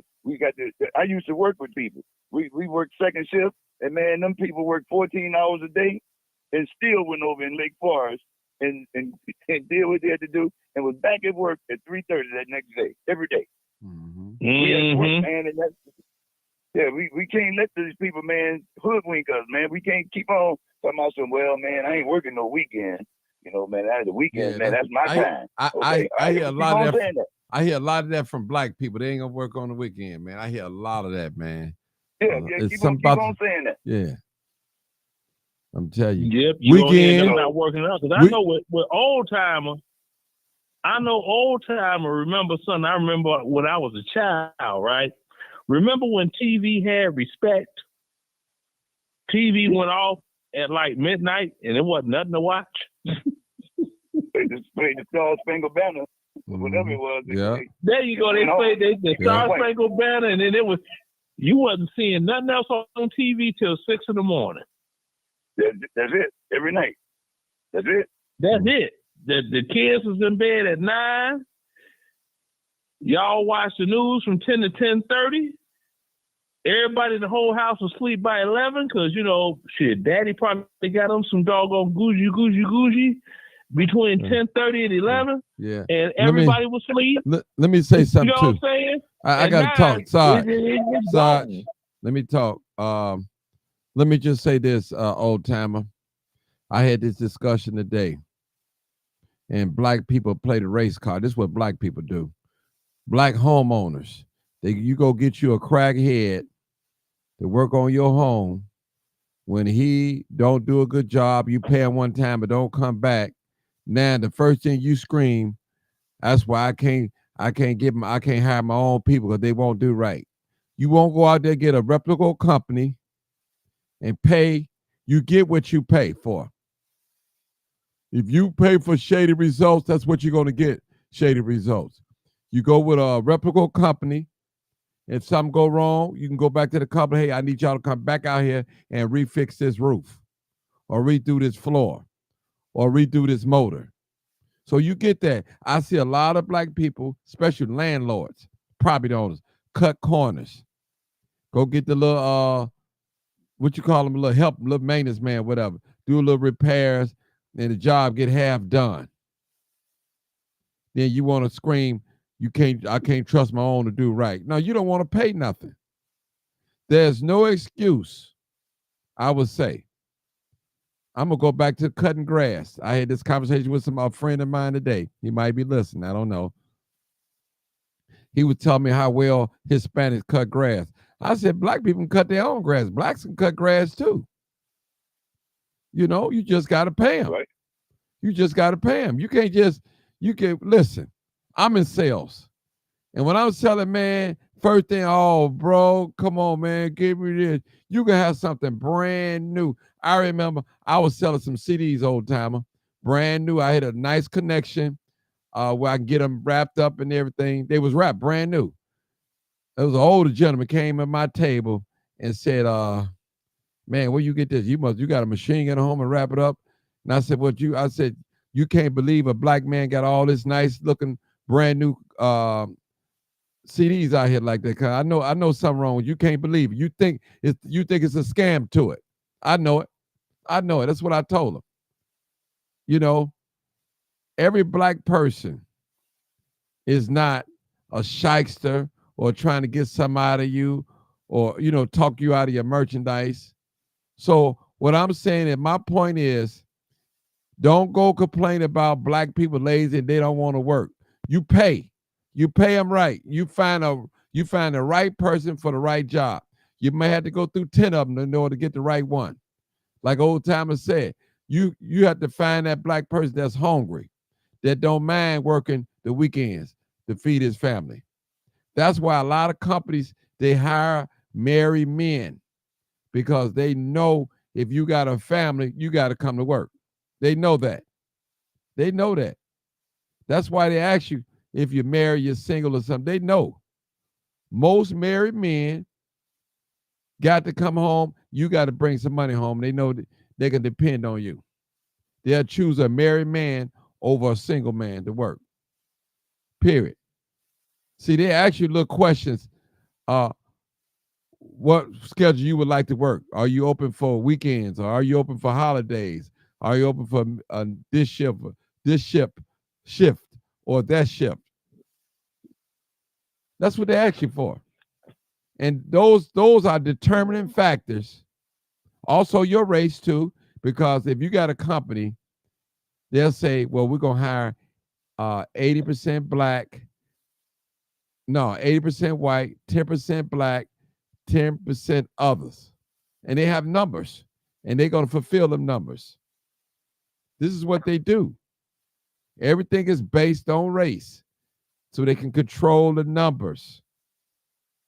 If you go fill out a Section 8 form, get on the waiting list, they're going to ask you if you English, do you speak English? Are you a citizen? What your race is? Are you male or female? There's a reason why they're asking you these questions.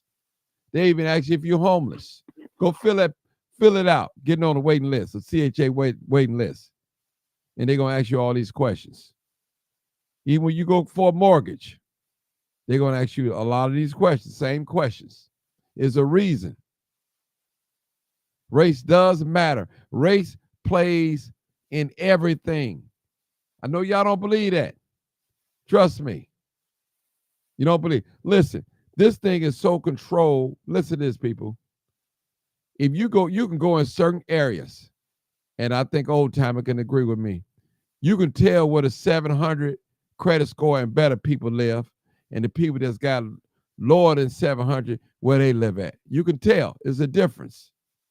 Certain areas you're not going to be able to move in unless you got a credit score of 700 or better and no extensive criminal background. Certain areas, they're not going to allow you to move in unless you go on the radar, unless your name don't go on the lease and you move in with your woman. Her name just only on the lease. So these things are real, people. Black people, we're going to be wiped out if we don't change. I'm going to say it before Old Timer. He said it earlier today. I'm going to say it like this. We major in minor things. We major in dancing. We major in gang banging, booty shaking, half dressing, competing against each other, killing each other. This is what we major in. We major in all this confusion. Half dressing. We think all is cute. I'm telling you, this is what we major in. Nothing. All these things that I just said to you, it means nothing. We need to major, not all of us, but we need to major in family, something strong. We need to get on code. When a white person kills a black person, unjustifiable, unarmed, all of us supposed to band together and push on this system. And that's real talk. Nowhere in the world, I'm going to let y'all talk. I tell you, Martin, a situation that happened, and I know Old Time on here, so I'm going to be real quick. When I was working a job to try to get myself together outside of the military back in, I was working 12 hours a day on Saturday and on Sunday, right? I was a cafeteria attendant, cooking a little breakfast, lunch, and dinner, right? Mm-hmm. 12 hours a day on Saturday, 12 hours a day on Sunday. The rest of the week, I worked 2 days. They gave me my 40 hours, right? When it came time for them to get raises out for folk, I was one of the first person that got a raise for my hourly rate. Now, the other person that had been there all this time before me didn't get no raise because they didn't want work weekends. Some folks called hell trying to get somebody to work weekends. I'm like, I ain't got nothing else to do with myself. Well, it's a 12-hour shift. Yeah, I'll take it. That's 24 hours right there. I'm already past half of my 40 hours. Yeah, I'll take that. That means I'm going to work 2 days a week. I work what? Saturday, Sunday, and Tuesday and Wednesday? It had nothing to do the rest of the time. Then as soon as raises came out after being there 1 year, oh, see, they only gave you a raise because, you used to be in the military and everything. No, they ain't got. I worked when nobody else wanted to. Yep. Old time, I tell you. Old time, you tell them I'm done talking. Thank you. Because they don't feel. I mean, the truth. See, a lot of the stuff you don't be knowing how people feel until they start talking. And then when they start talking, then you be saying, well, they want us to work this weekend.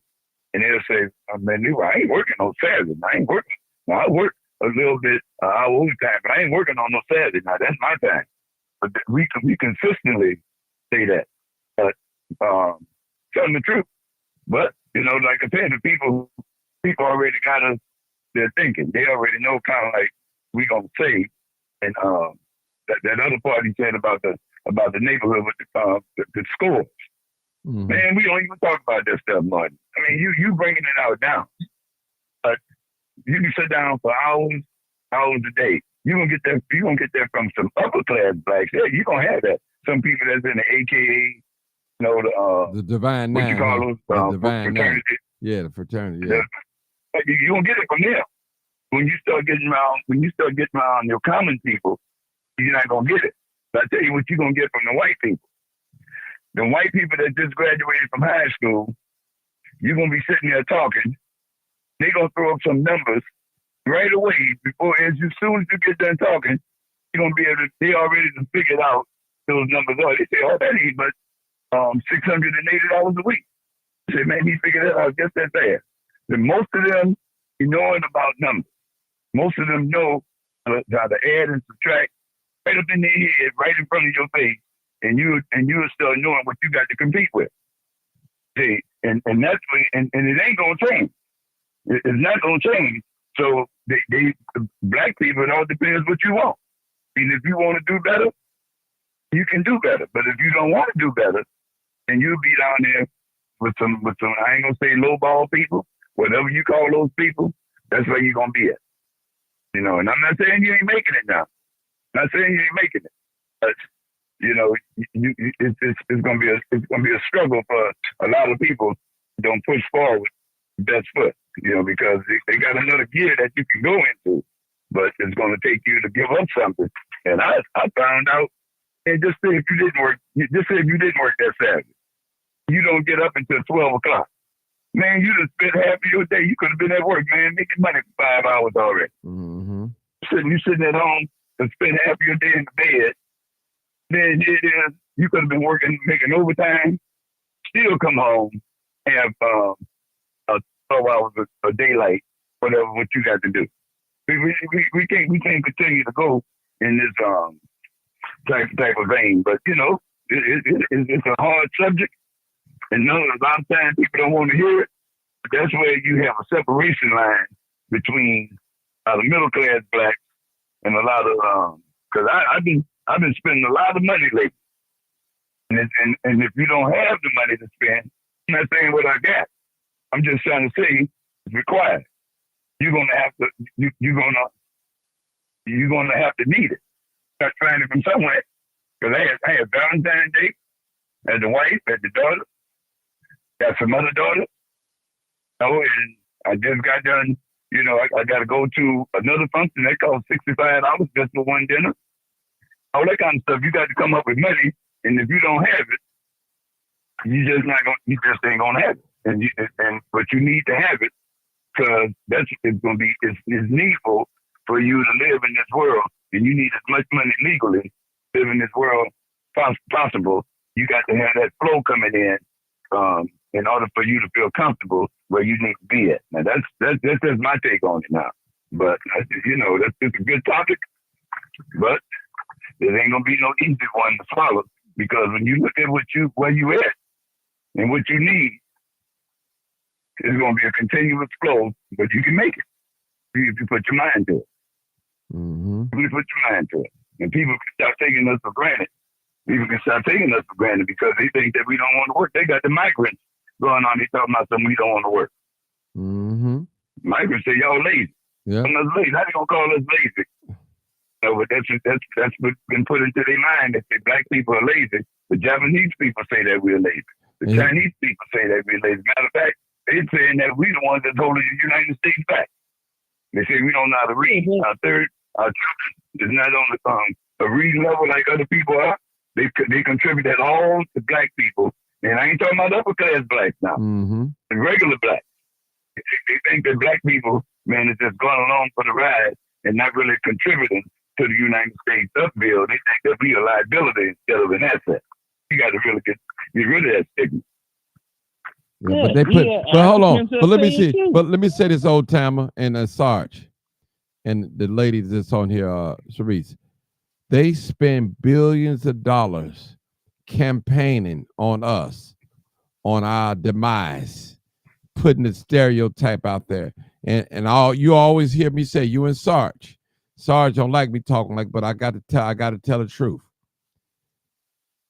If you watch television, mainstream media, it would have you believing that black people are the only ones out doing drive-by shootings, killing, raping, robbing, smashing, and grabbing. They would have you thinking that black people are the only ones that commit crime. The only one. And we know that's not true. Here's a man with 47 years of work history. Old Timer. Sarge, retired from the military. I've been working all my life. I grew up dirt poor. Never had nothing easy. All my life. Had to make it happen. So what I'm saying is they push an agenda out to the whole world, backed up by media, campaign ads to make us look bad. And see, have y'all ever heard this saying, Old Timer? If you hear it and see it long enough, you begin to believe it. It's like a lie. Oh, It's like a lie. If you keep hearing it and seeing it, you'll begin to believe it. And that's what have happened to our people, Old Timer. That's what have happened to our people. That's the thing. That's what happened to our people right now. You're witnessing right now. You're witnessing right now. Listen, let me talk, Sarge. You're witnessing what I'm saying right now. Here's a migrants. Haven't been over here 2 years, a year, and calling black people lazy because someone have told them that we're lazy and we don't want to work. Now, there is a portion of us that don't want to work. Don't get me wrong, Old Timer. That don't want to work. And I'm going to tell you, you know what that come from, Old Timer? Because a lot of these bad parenting, they give these children everything that they didn't have when they was growing up, instead of teaching them everything that they didn't know. And that's what a lot of these parents do. They do not put forth a task. Well, listen, if you do this, I'm going to do this for you. They still reward these children with bad behavior. I told my 14-year-old when she was 14, her mom wanted me to buy her an iPhone. I said, well, I don't believe in rewarding children that got bad grades with phones like that. I don't do it, period. It's not that I'm a cheap father, nothing like that, but I'm not going to do it.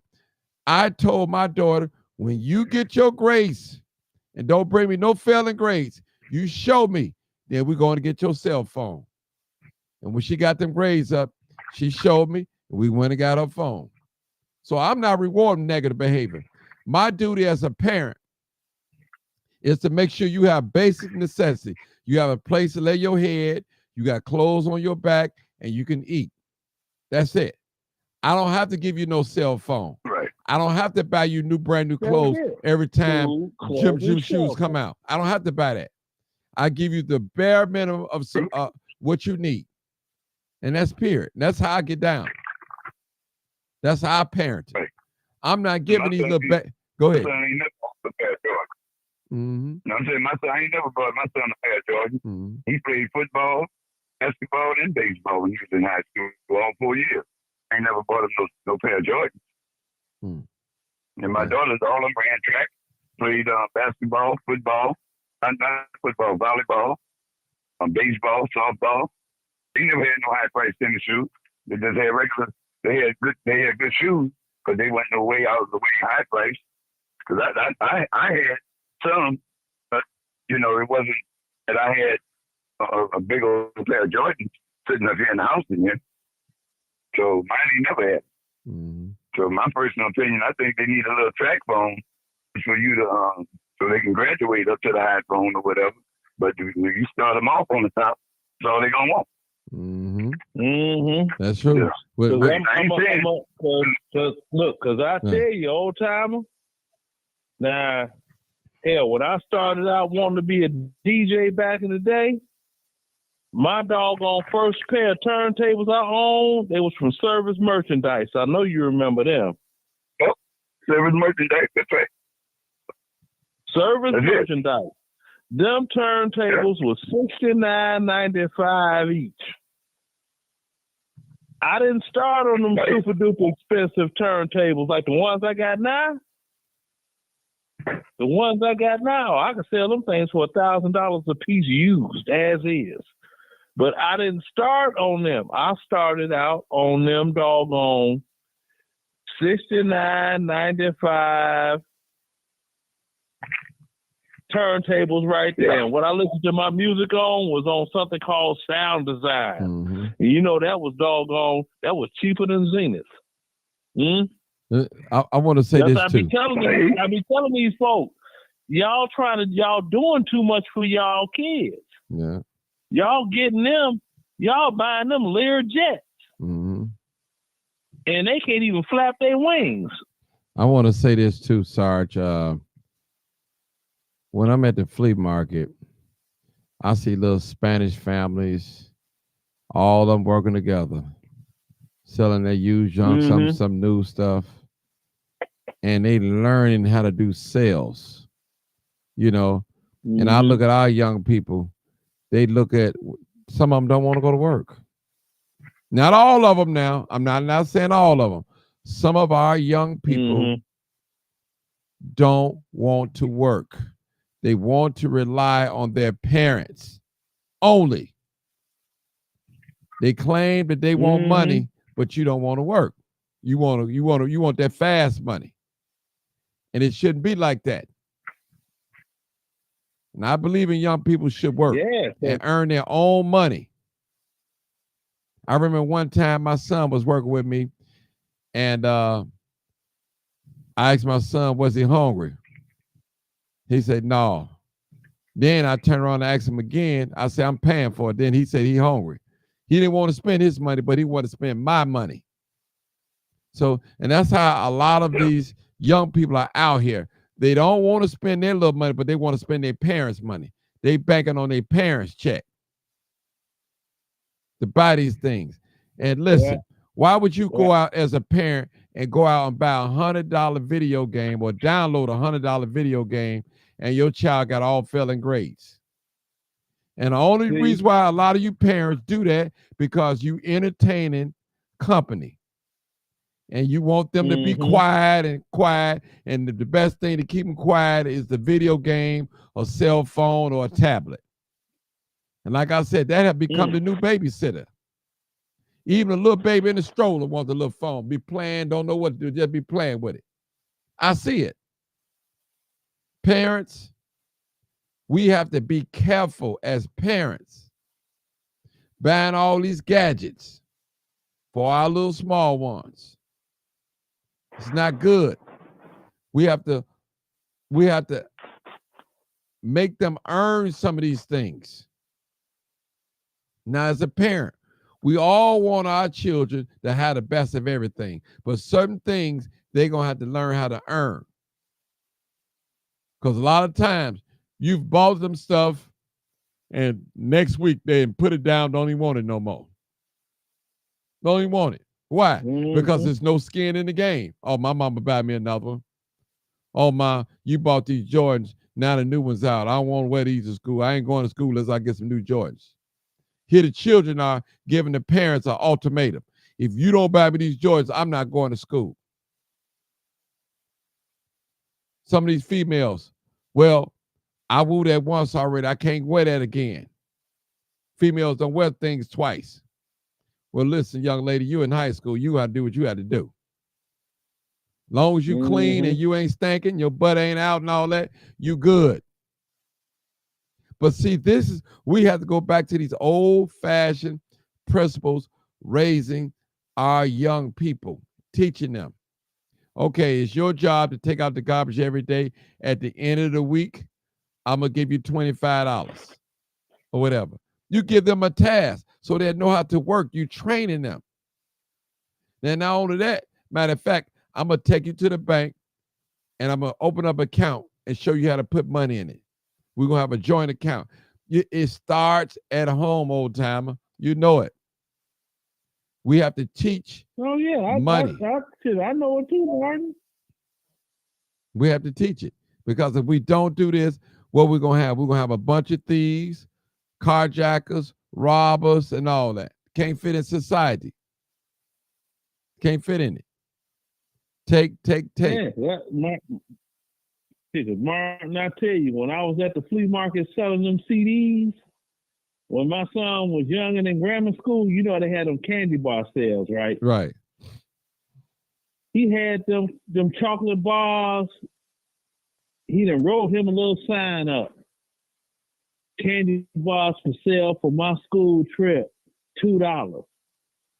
Now the candy bars was only $1. I ain't say nothing. You tell me they want me to sell these for $1. I'm gonna make my money too. So he gonna charge $2. So he didn't got all his money. Well, he didn't gave them their money. He done made just as much money basically as they made on sell these candy bars, win a prize, all that. He's like, I ain't no dummy. I'm like, well, damn, son, you taught me. Buy for $1, sell it for $2. Is that what you taught me, Daddy? I'm like, yeah, that's how I taught my son. Buy for $1, sell it for $2, at a minimum. And he took that into practice. That boy was 10 years old. Man, I was so impressed. I'm like, well, damn. That'll work. If they have the right approach and they out there doing things that they want to do things the right way, it'll work. You just got to give them the confidence they can do it. Because, we always like to look at the little Caucasian children selling lemonade on the sidewalk and stuff. They be saying they be doing it for a good cause and everything. But, people will help you if you're not afraid. He did it on his own. I didn't even suggest it to him. I didn't even know that they were selling candy at his school. He just brought it up there, had the box, and got a little Sharpie and wrote on the doggone you dig and put the price up there. I was like, I even thought that the candy bars was $2 each. I thought it went up since I was a kid, right? No, them candy bars was $1. But they didn't have a price on the candy bars. So he's like, well, they ain't got no price marked on them. I could mark them up to whatever I want to. You know what I'm saying? And I was like, hey, son, I ain't mad at you. Hey, look, man. In school, my father was working, and they had, at that time, back in the 60s, especially back in the 60s, we were selling, they had a candy called World's Finest Chocolate. And that World's Finest Chocolate, you get it in the box, there's 24 bars in the box. And we were trying to get first place. Okay?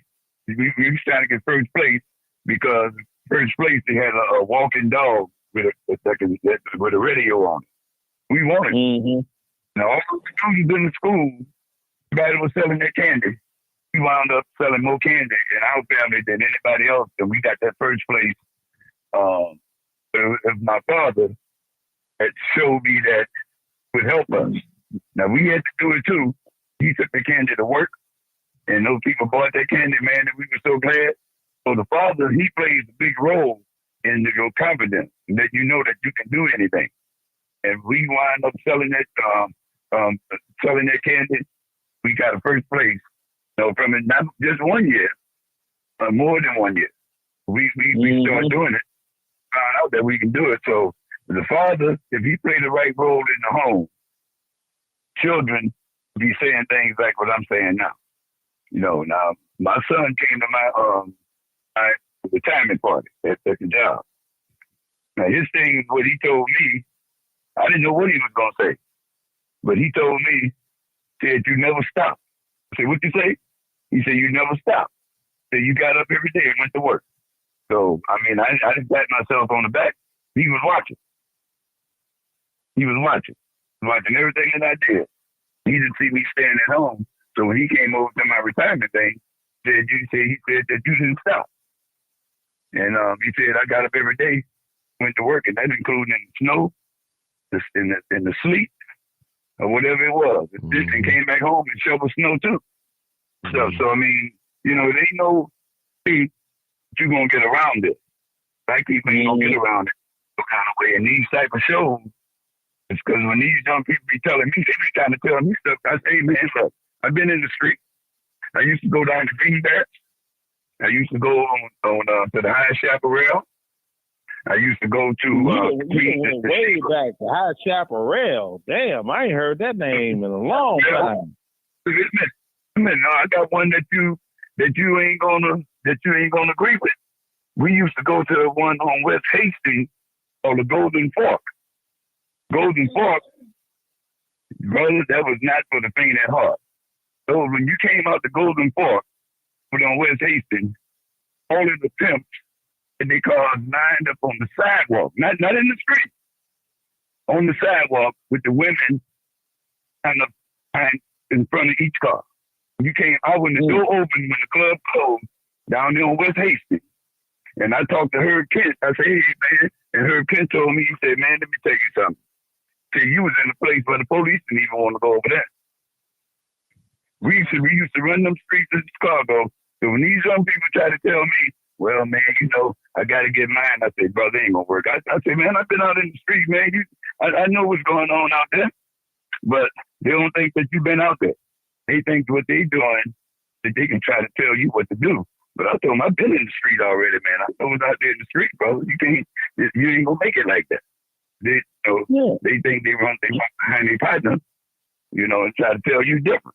I've been out there already. It ain't nothing changed since back then. You had the doggone Mars bar, ain't nothing changed. You had Mothers. You could always go and get your doggone dope fix at Mothers. And there's other place, Excalibur. I mean, in the Waterworks over there on Oak and Walton. I mean, there's different places I done DJ'd at.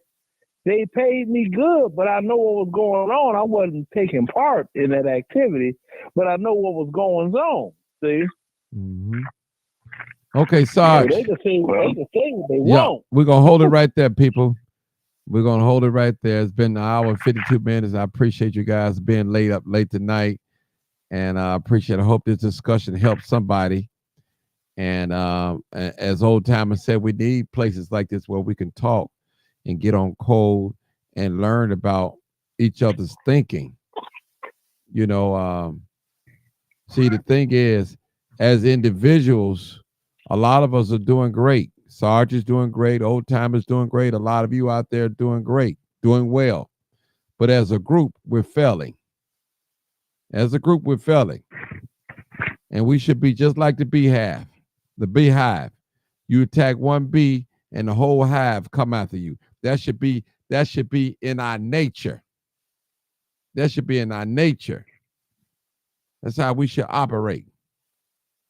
But we pin against each other. We pin against one another. And me, I allow Democrats come on this platform. I allow Republicans come on this platform because I want to hear from both sides, period. I think personally, just as me, Old Timer, we should have some on both sides so we'll know what's going on. At the end of the day, we should know how white Republicans thinking because we can find out through black Republicans and vice versa. And that's it. Well, yeah, but Mark, though. Look, but we got to face the fact, too, though. Okay, now President Obama was in office. You couldn't pay white Republicans to ride on Air Force One not one time because they had the agreement ain't gonna do nothing to help them out.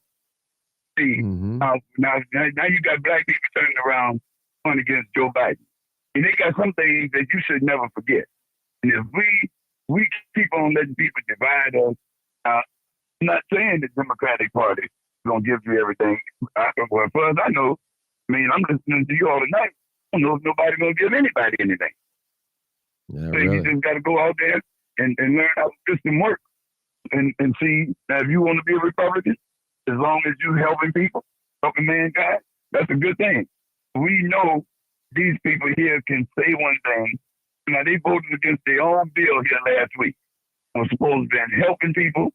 This was a bill that they put up themselves.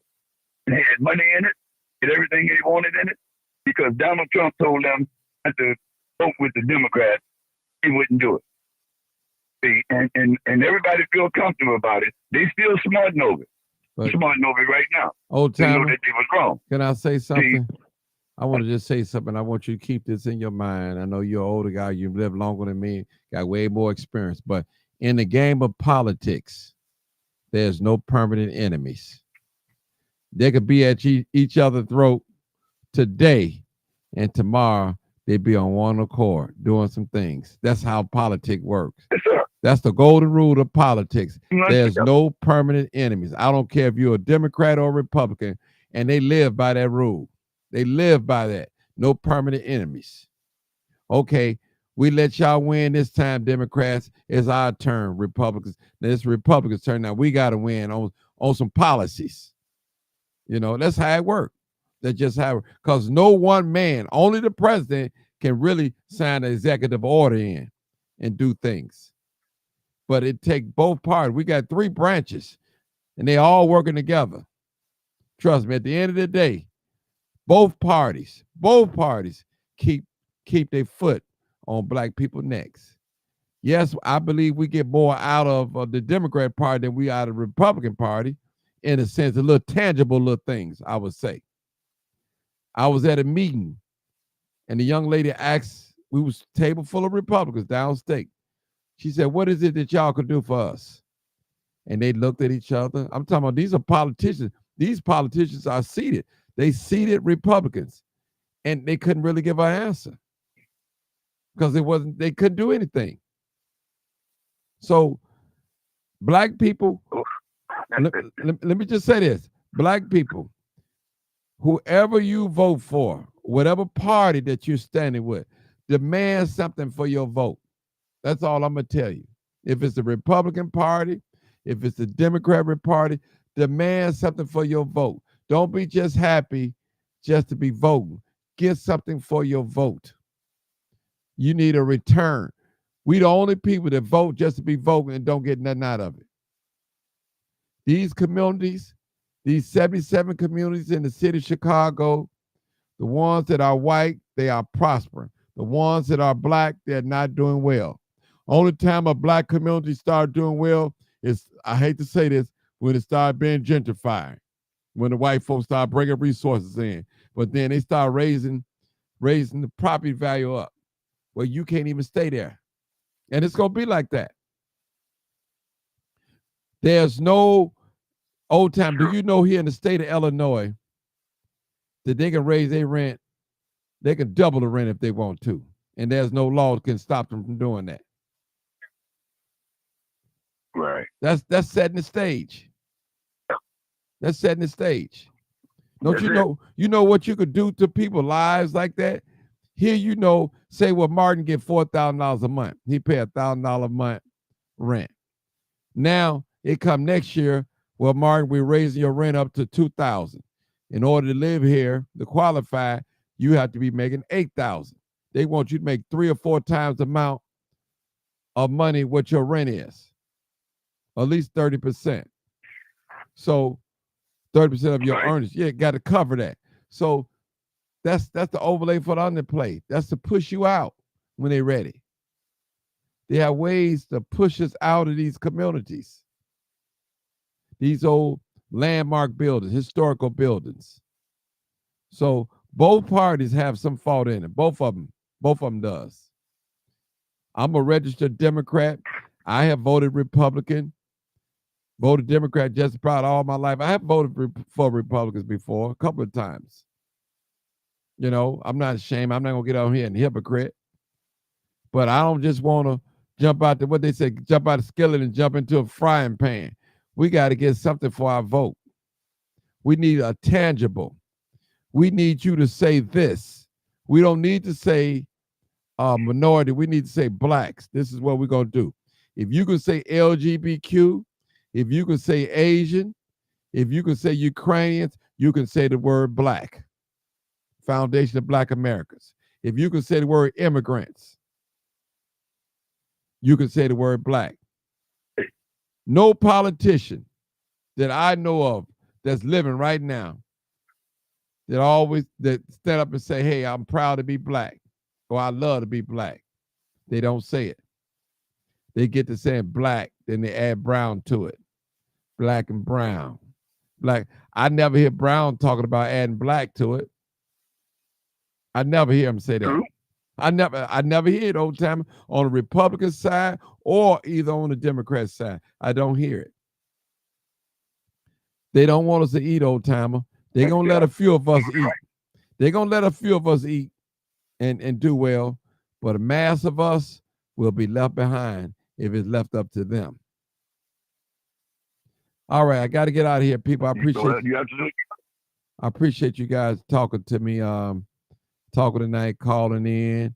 Again, people don't call on here or write on the messages complaining about who call in every day. If you don't call, there's nothing. I'm gonna take the calls that call in. Period.